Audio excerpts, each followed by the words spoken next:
Hello guys, welcome to வினுவன்மா. இப்போ நம்ம வந்து பார்ட் 13 அதை தான் இப்போ பார்க்க போகிறோம். ஸ்டார்டிங்கில் வந்து அந்த ஏழு இருப்பான் தெரியுமா, அவன் வந்து அந்த புக்கை பார்த்துக்கிட்டே இருப்பான். பார்த்துட்டு வந்து இது என்ன புக்கு அப்படின்னு யோசிச்சுட்டு இருப்பான்.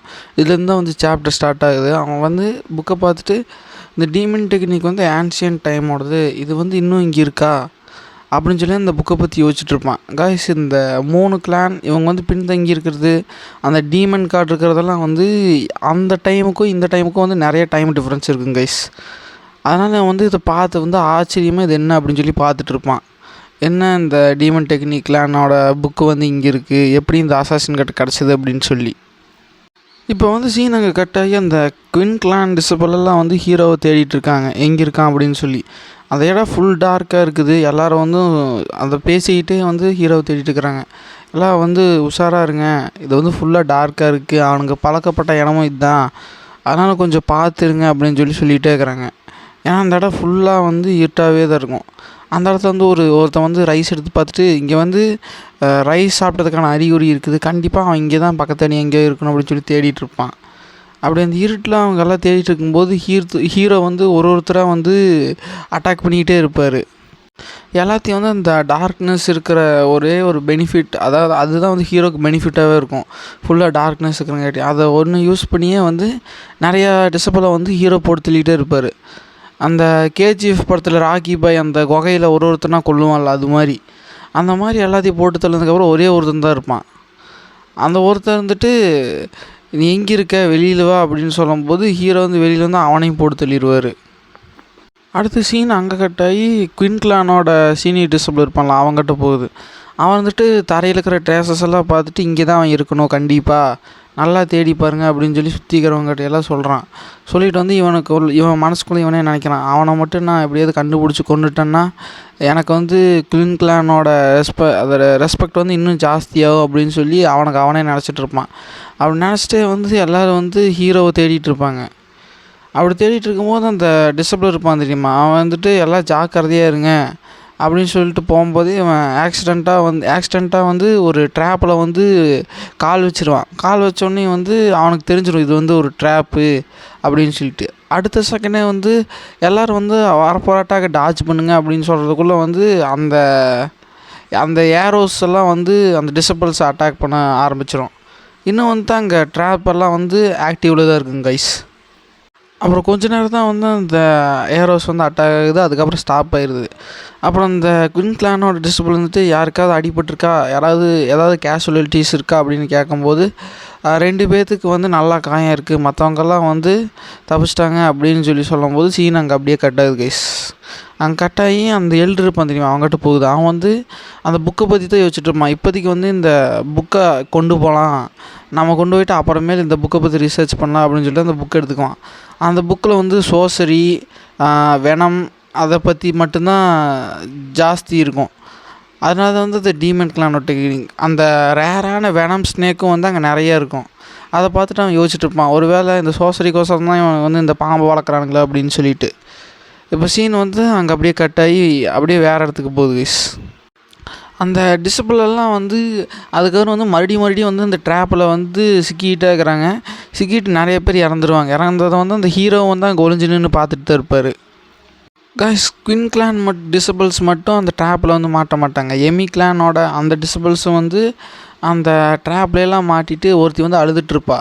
ஏன்னா அந்த இடமே ஃபுல்லாக ரத்த கலரியே இருக்கும். நிறைய டிசபிள்ஸ் வந்து இறந்துடுவாங்க. அப்போ வந்து அந்த சீனியர் டிசபிள் இருப்பாள், குயின் கிளானோட சீனியர் டிசபிள், அது எமி கிளானோட சீனியர் டிசபிள் வந்து அங்கே வந்துட்டு நீ வந்து பயப்படாத அப்படின்னு சொல்லுவாள். சொல்லிட்டு வந்து யாரும் வந்து அவனை விட்டுறாதீங்க, அவன் வந்து இப்போ வந்து காயத்தோடு இருக்கிறான், அந்த காயம் வந்து அவனுக்கு வந்து இருக்கிறது வந்து அவனுக்கு டிஸ்அட்வான்டேஜ் தான், என்ன தான் வந்து அவன் நம்மளை வந்து இப்படி அட்டாக் பண்ணாலும் அவனுக்கு வந்து ஒரு லிமிட் இருக்குது, அவனால் வந்து ஒரு குறிப்பிட்ட டைமுக்கு மேலே ரெசிஸ்ட் பண்ண முடியாது அப்படின்னு சொல்லி அவர் சொல்லிகிட்டு இருப்பாள். அப்படி சொல்லிகிட்டு இருக்கும்போது ஹீரோ வந்து அதே தான் நினச்சிட்டு இருப்பார், நான் இது இப்படியே விட்டுட்டு இருந்தேன்னா அவன் வந்து ஈஸியாக நான் போட்டு தள்ளிடுவாங்க, அதனால் வந்து நான் டக்குன்னு இவங்க எல்லாத்தோட கதையை எவ்வளோ சீக்கிரம் முடிக்க முடியுதோ அவ்வளோ சீக்கிரம் முடிச்சிடணும் அப்படின்னு சொல்லிவிட்டு அந்த சீனியர் டிசபிளை அட்டாக் பண்ண வந்துடுவார். ஆனால் வந்து வந்து அந்த ஹீரோ வர்றது வந்து சென்ஸ் பண்ணிடுவா. கைஸ், இவ பவரும் வந்து ஜாஸ்தி தான். வந்து அந்த அசாசின் லீடரையே வந்து போட்டு தள்ளியிருப்பா சிங்கிளாலாக. அதனால் இவளோட பவரையும் வந்து யாரும் கீழே குறைச்சி மதிப்பிட வேண்டாம். அப்புறம் ஹீரோ அட்டாக் பண்ணும்போது அவள் வந்து தடுத்துட்டு ஹீரோ மேலே ஒரு அட்டாக் பயங்கரமாக கொடுத்துருவா. ஹீரோ வந்துட்டு அந்த பெயினை தாங்கிட்டு அவரும் வந்து அட்டாக் பண்ண வருவார். அதாவது அவர் வந்து அந்த டிசபிள் வந்து போட்டு தள்ளுறதுக்கு ட்ரை பண்ணுவார். ஆனால் அந்த அட்டாக்லேருந்து அவள் தப்பிச்சிருவா. போட்டு தள்ளுற அட்டாக்லேருந்து தப்பிச்சிருவா. ஆனால் அவளோட ஐ வந்து டேமேஜ் ஆயிரும்.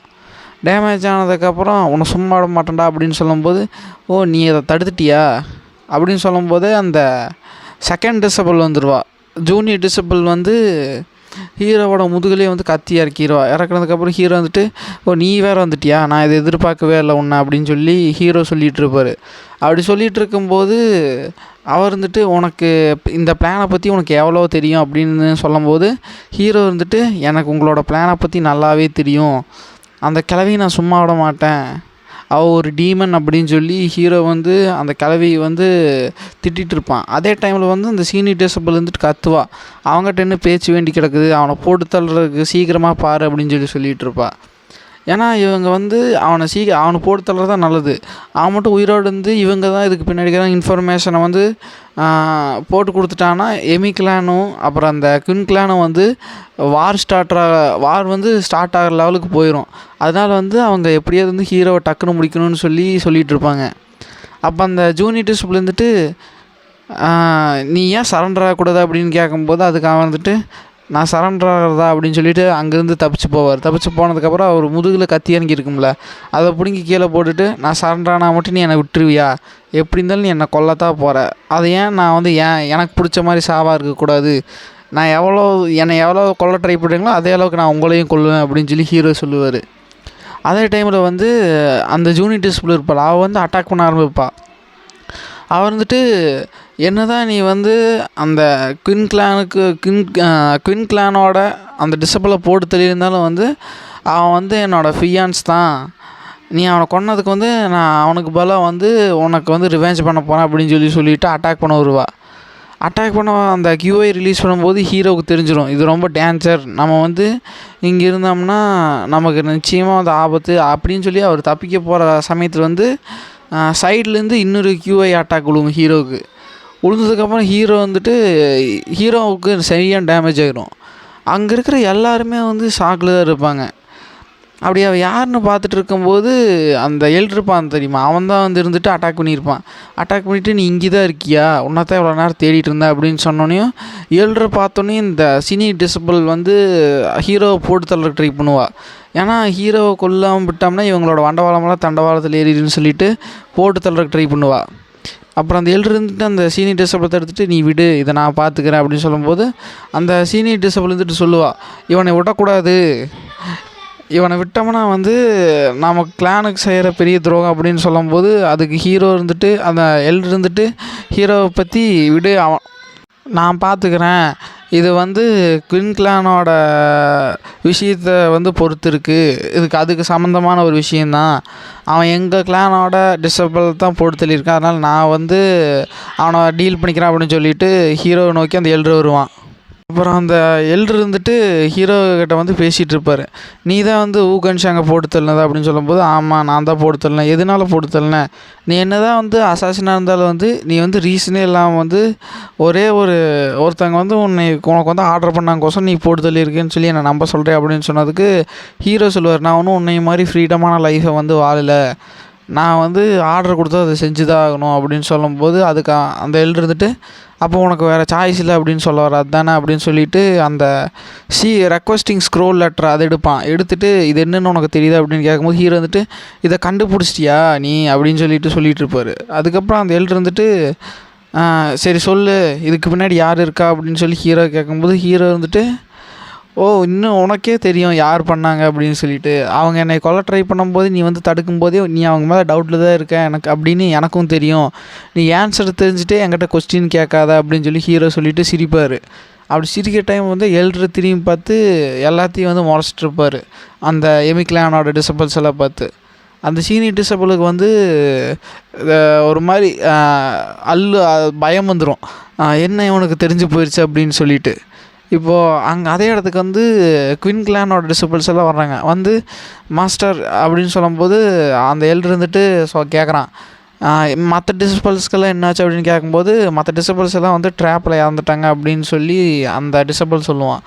சொன்னதுக்கு இருந்துட்டு சரி அப்படின்னு சொல்லிட்டு ஹீரோவை பார்த்துட்டு முறைச்சிட்டு உன்னை வந்து டக்குன்னு கொல்லக்கூடாது, உன்னை வந்து சித்திரவதை பண்ணி தான் கொல்லணும் அப்படின்னு சொல்லிட்டு ஹீரோ காலை பிடிச்சி தரன்னு இழுத்துட்டு போவான். இழுத்துட்டு போகும்போது உனக்கு நரகன்னா என்னென்னு காட்டுறா அப்படின்னு சொல்லிட்டு இழுத்துட்டு போயிட்டு இருக்கும்போது ஹீரோ வந்து சிரிச்சுட்டு நரகமா, நான் இவ்வளோ நாள் நரகத்தில் தான் இருந்தேன் அப்படின்னு சொல்லிட்டு சிரிச்சிட்டே இருப்பார். இதோட வந்து பார்ட் 13 முடியுது கைஸ். நம்ம வந்து பார்ட் 14 மீட் பண்ணலாம். Like and share and comment பண்ணுங்கள்.